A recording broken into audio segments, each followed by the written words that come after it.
Bila kita nampak raut wajah orang yang tenang cerah, maka ketenangan bukan pada wajahnya. Bila nampak orang melangkahkan kaki dengan tenang penuh wibawa, maka ketenangan bukan pada kakinya.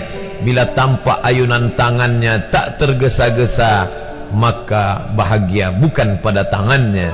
Di mana letak bahagia itu? Ala fil jasadi mudghah.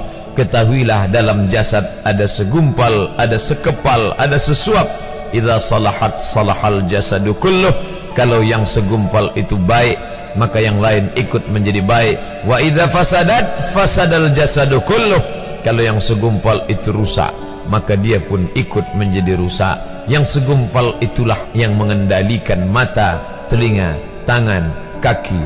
Yang segumpal itulah tempat rindu, benci, marah, ridha, ikhlas, fasik, hasad, kufur. Di sanalah bersemayam rindu dan benci. Maka jangan terlampau benci. Habib habibaka haunamma. Kalau kau sayang, sayanglah secukupnya sahaja. Karena boleh jadi hari ini kau sayang, besok berubah menjadi kebencian. Kalau kau benci, bencilah secukupnya sahaja. Boleh jadi esok pagi dia menjadi orang yang tersayang. Berapa banyak puan-puan berkata, siapa itu? Itulah orang yang dulu paling aku benci. Tapi hari ini masih ada juga benci, tapi tak banyak. Oleh sebab itu maka dijaga dia.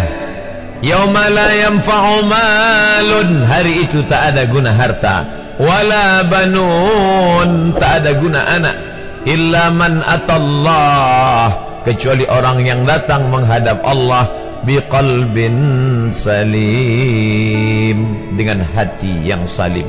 Qal, qab, lam, ba, qallaba, berbolak-balik. Qallaba, tidak selamanya bahagia. Kadang pagi hati tenang, petang datang dia pun susah. Kadang pagi hati lapang, petang tiba dia pun gundah. Maka apa yang dapat menolong? Ala bizikrillah, ketahuilah dengan banyak menyebut mengingat Allah, tatma'innul qulub, maka hati akan menjadi lapang. Qalbul mu'min baina asabi'ir rahman, hati orang beriman berada di antara jari jemari kuasa Rahman. Kalau dia hendak, dia balikkan yang senang menjadi susah. Kalau dia berkehendak yang susah, dia balik menjadi lapang. Berapa banyak orang yang tampaknya mungkin kita kata dia susah, tapi dia masih boleh tersenyum.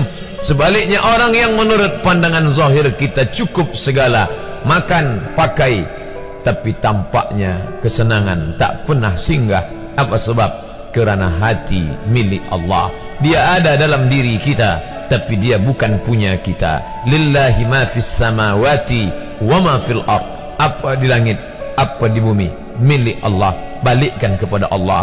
Dari Allah balik kepada Allah. Senang mengucapkannya, payah mengamalkannya, lebih sulit memasukkannya ke dalam hati. Oleh sebab itu maka apa cara supaya hati menjadi lapang? Yang pertama, iman. Mesti ada iman. Percaya bahawa dia ada walaupun tak tampak oleh mata. Dulu ada seorang filosof, dia berkata bahawa aku percaya dia ada bila boleh tampak oleh mata, disentuh tangan, didengar telinga. Tapi bila tidak dapat ditengok mata, dipandang mata, didengar telinga, disentuh tangan, maka dia tidak ada. Inilah orang-orang yang berfaham wujudiyah. Wujud ada, mikrofon ada, mimbar ada, orang ada, kerana aku boleh menatap dengan mata, mendengar suara dengan telinga, bersapa tangan dengan alat yang diciptakan Allah Subhanahu wa ta'ala. Tapi kita mengenal dia bukan kerana rupa. Bahkan bila kita pejam mata nampak berbagai macam rupa, itukah dia? Bukan. Walam yakul lahu kufuwan ahad.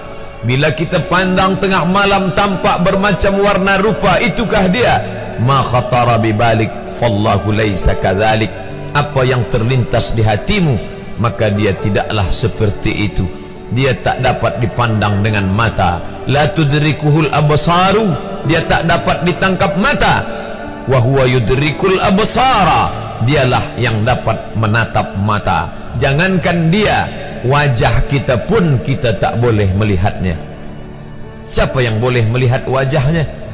Sementara belum dijumpai cermin, belum pandai orang membuat cermin, orang tak tahu bentuk rupa wajahnya bagaimana. Sampai suatu hari dia dalam perjalanan panjang, dia tengok ada pohonan rindang, lalu kemudian dia berteduh di bawah pohon rindang, menghindar dari panas terik matahari.